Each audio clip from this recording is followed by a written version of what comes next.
What's up, Smokies? It's Saturday morning. A little bit of overcast out. A lot of bit of overcast outside. I got the pooches out here running around. I'm smoking a Trinidad Cuban cigar that's been aging in my box for about I don't know. I would say at least a year. I'd have to look back on my my timeline and my other Instagram to see when I actually bought it. But that's really what I wanted to talk about, aging cigars today. Why do we age cigars?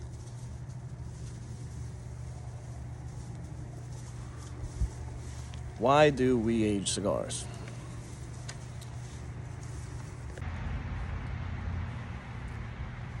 Aging cigars is a process. It's a process that starts pre-roll in the dry rooms, really. So, tobacco is usually dried and cured and aged for a little while in the dry room, some up to years. And then it goes to the factories where it's rolled, and when it gets rolled up and they put them in these big bundles and they label them per dates, and they sit for up to 90 to 120 days. Now lately, because of the shortage of cigars, they've been taken out of the aging rooms a little prematurely, and it has affected some of the cigars, especially if you're smoking them right away.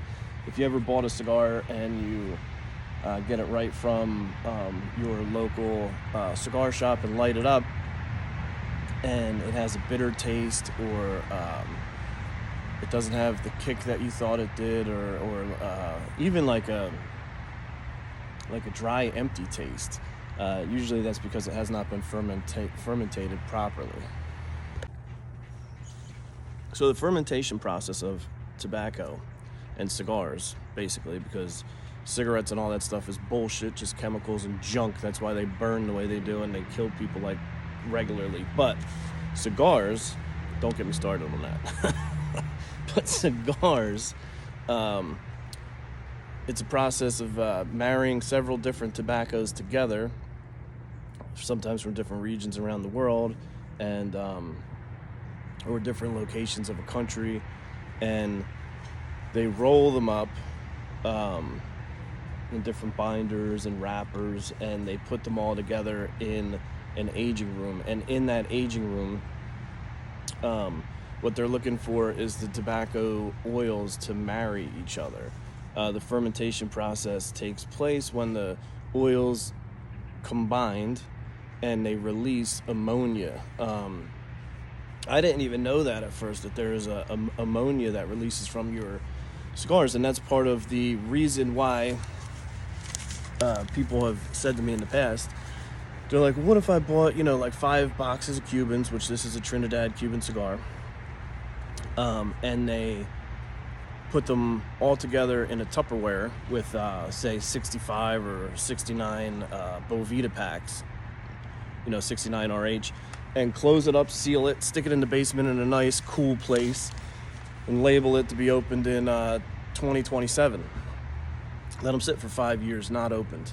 You will open those up and you'll probably find mold and rotten cigars, because your humidor, your cabinet, your coolador, your winador, whatever you got, whatever you call it, your Tupperware, all that stuff needs to be opened, not regularly, but from time to time. I open mine probably twice a week, maybe more, to pull stuff out, and it lets the natural environment's air combined with the air that's fluctuating throughout the unit, and it gives the cigars that are resting a different moment of resting. It also pulls the ammonia out, allows some ammonia to come out of the box, fresh air to come in. It's the way to do it. What are the stages of aging cigars?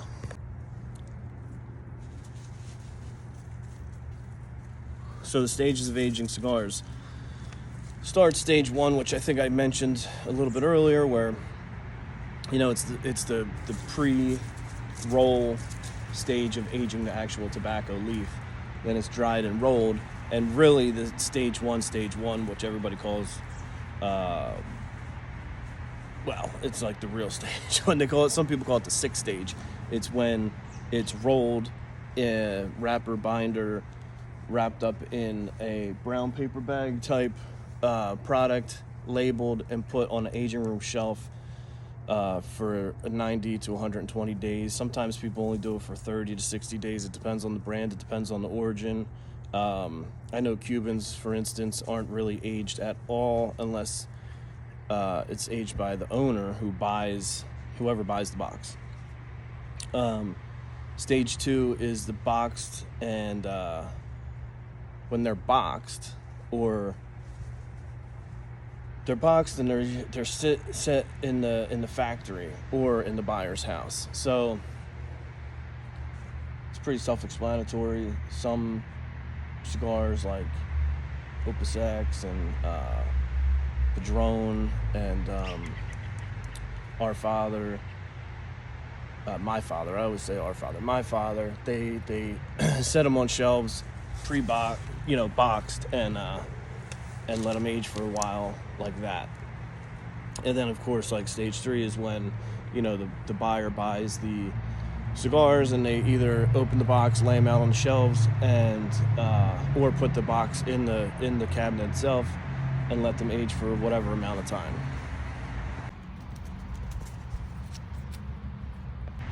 Now, that is the question that everybody is always asking. That's what everybody wants to know.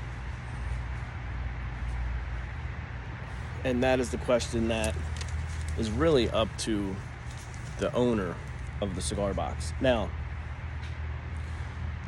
a lot of people say that cigars should be aged for at least 1 year. Some people say at least 90 days. Some people say at least 1 year. Some people say a maximum of 5 years. I think from information that I've read and listened to on different videos that 5 years is when they're ripe. 3 to 5 years is when a cigar is its ripest that you're going to get. A ripe cigar is when all the oils are married properly, the ammonias are released, and even in that time frame, you might still end up getting a sour cigar. And when you do, you just let them rest for 6 more months and try it again. The fluctuation between 67 degrees and 67 RH is what I prefer. Again, it's all personal preference. There's a lot of information out there on which way to do it perfect, and the only way I can say to do it perfect is to experiment and see what you like, because what you like might not be what I like, and what I like might not be what you like. So I prefer 67 to 67. I fluctuate a couple degrees and a couple relative humidity points depending on the time of day and not the time of day, the time of year, I should say. So I have 2 good points in closing here. One of which is to do with the wrappers. And everybody always asks, should I leave the cellophane on? Should I take the cellophane off?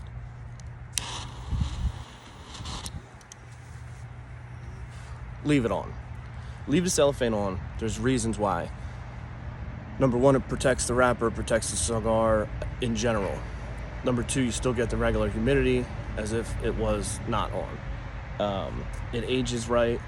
And also, the best reason to leave the cellophane on is because your tobaccos aren't touching other tobaccos. If I have a Padron and I have a Fuente sitting next to each other from 2 different origins of the world, and they're sitting for 5 years not in cellophane, they're going to marry flavors together. They're going to marry oils together.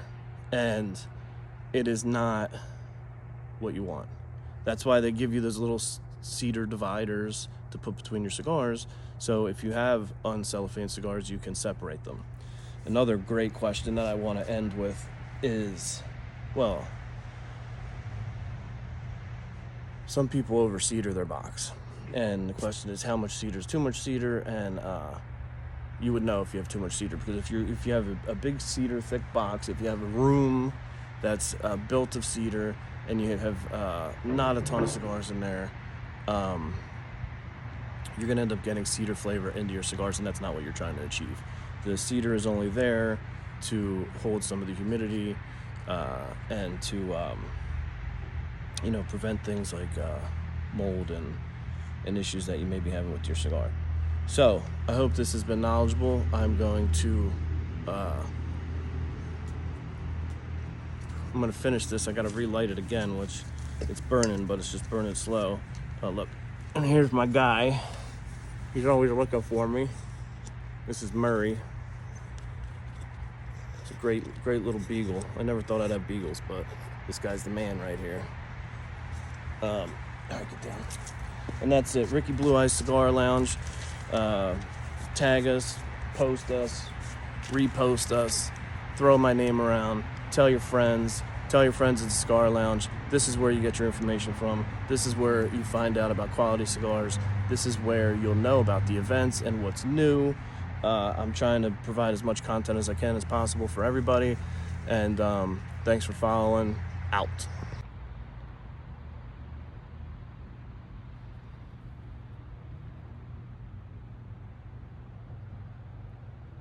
Memphis.